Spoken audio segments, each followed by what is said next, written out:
Welcome to 10 Minutes in the Word. So far, as we have worked our way through these contrasts in chapter 1, where the preacher is demonstrating the superiority of Christ over the angels by quoting from a series of Old Testament texts, he has shown that, first of all, in verses 4 to 5, Christ is the Son of God and no angel is ever given that title. In verse 6, Christ is to be worshipped and the angels are to worship him. Then in 7 to 12 we saw that Christ is the creator God and King, and the angels are merely created beings who serve him. Now in 13:14 he has one more Old Testament text to call on and one more point to make. And it's this: the angels are servants, but Christ is the sovereign. Now, it would be hard to overstate the importance of Psalm 110 from which he quotes here, in terms of its messianic significance. It is the psalm that is most quoted in the New Testament. And in one of my early studies in this series, I pointed out that in many ways Hebrews is an exposition of this psalm, because Psalm 110 is alluded to or explicitly mentioned, as here, in virtually every chapter of Hebrews.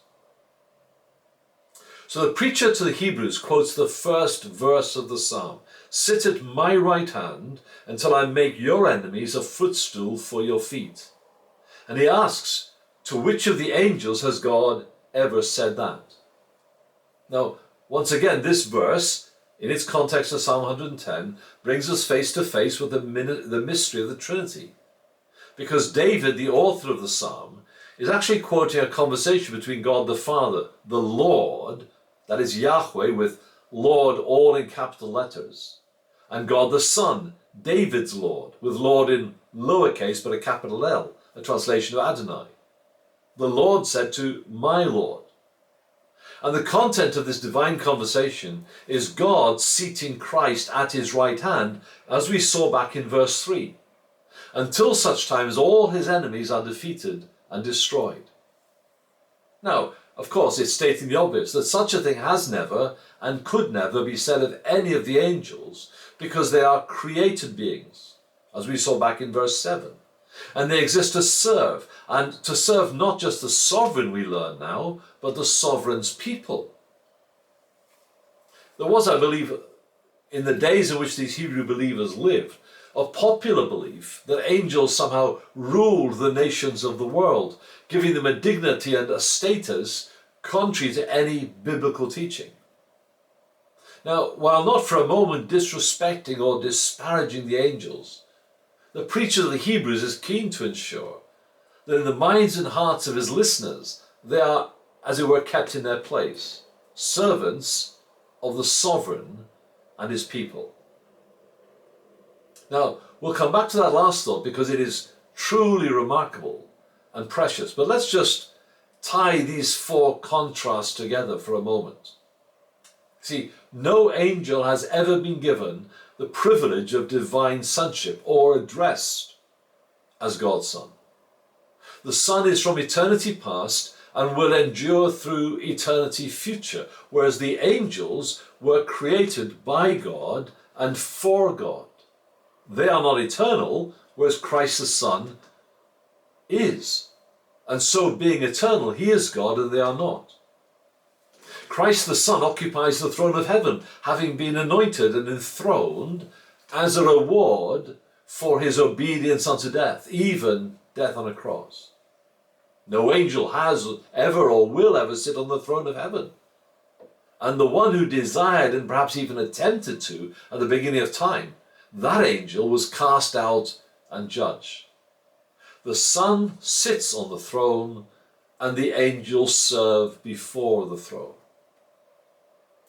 Imagine for a moment you were a Hebrew believer, hearing or even reading this sermon for the first time, and following the preacher's argument and logic, solidly rooted in the hallowed text of the Old Testament.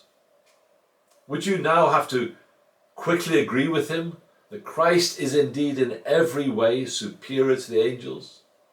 And that's just the first of the preacher's arguments, as we shall see. But for a moment, let's return to that fascinating statement about the angels in verse 14. Are they not all ministering spirits sent out to serve for the sake of those who are to inherit salvation? I wonder if you've ever reflected on that, wondered what that's all about, wondered what does that look like? I've discovered over the years that not many commentators, at least in my experience, take the time to dig into exactly what this means in practical terms. They share the wonderment expressed by A.W. Pink, who writes, when we remember who and what they are, their exalted rank in the scale of being, their sinlessness, their wondrous capacities, knowledge and powers, it is surely an astonishing thing to learn that they should minister unto us. Think of it, the unfallen angels waiting upon the fallen descendants of Adam, the courtiers of heaven ministering to worms of the earth, the mighty angels who excel in strength, taking notice of and serving those so far beneath them. Could you imagine, says Pink, the princes of the royal family seeking out dwellers in the slums and ministering to them, not once or occasionally, but constantly? But the analogy altogether fails. The angels of God are sent forth to minister unto redeemed sinners. Marvel at it. But Pink then goes on to do what most others fail to do, as he considers exactly how they serve the saints. And let me just give you the headings of his conclusions. So he suggests that they minister to us by protecting us from temporal dangers, as when they appeared as horses and chariots of fire around about Elisha and his servant in 2 Kings chapter 6. Or that they minister to us by delivering us from temporal dangers, as in the angels who rescued Lot and his family from Sodom and Gomorrah, or Daniel from the lion's den, or Peter from prison in Acts chapter 12. And thirdly, Pink reflects on the fact that angels carried Lazarus to Abraham's side in the story told by Jesus in Luke 16. There they are, says Pink, ready to perform their last office in ministering for those who shall be heirs of salvation.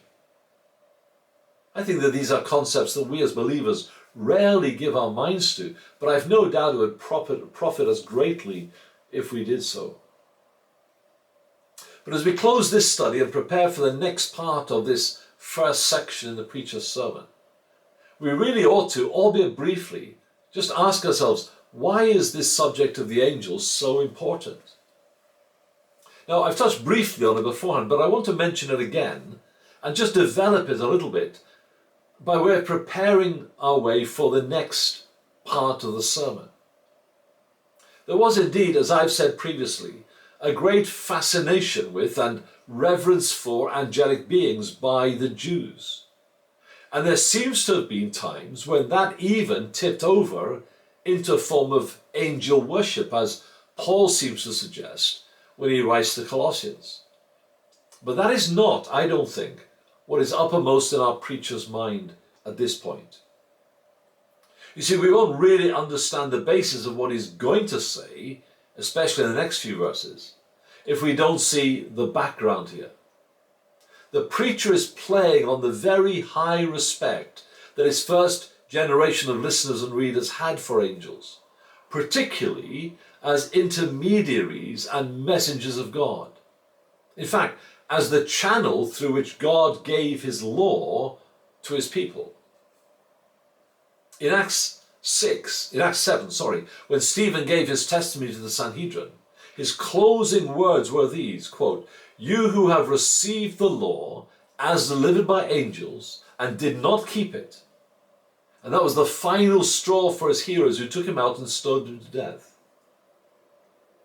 You see, the writer is saying, if you have such a high regard for the Old Testament law, given through the agency of angelic accompaniment and involvement, how much more seriously should you take the message brought by the one who is incomparably superior to the most exalted angel?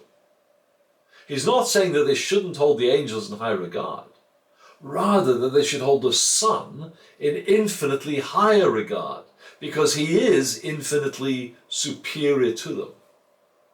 And that's where we'll go next time, as we move into chapter 2, and the first of a series of dire warnings that the preacher issues to his listeners and to us.